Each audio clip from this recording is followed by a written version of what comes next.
thing I'd like to say that the Canada Food Guide is reflecting some of the trends. I think as farmers, we have to keep an eye on those trends and take a look at how do we position our farms to take advantage of them. But I think even more importantly than that is we have to become more and more engaged with our consumers and start explaining to them how do we do grow our crops.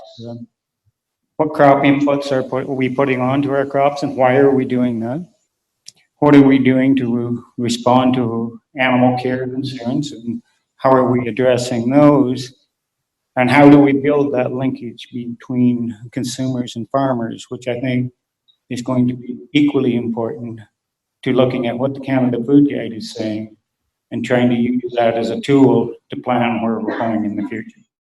It's something that's done around the world. I would say almost every country in the world has food-based dietary guidelines, and it does have a big impact in terms of policy, and so it's great that we're having this discussion.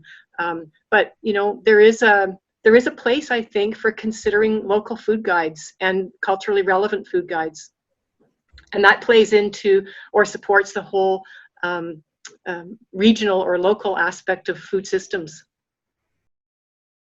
And to speak to the Canada Food Guide, for me, is a very interesting decolonial process, because while I fully recognize that they do mention Indigenous people, and they also speak to the social determinants of health, and they recognize that things like diabetes disproportionately impact Indigenous people, and that is absolutely true, it's really important to understand some of why that is.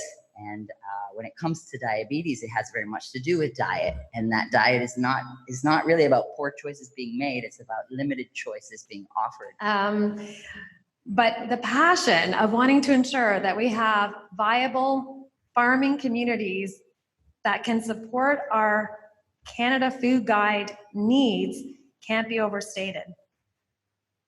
The actions that can be taken, we must have a food lens on all policy, not a farming lens, a food lens that acknowledges all the ways that food is produced, harvested, raised.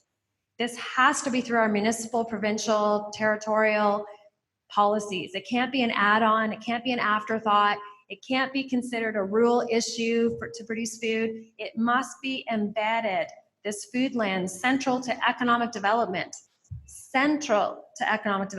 in towns, cities, rural areas, and forests.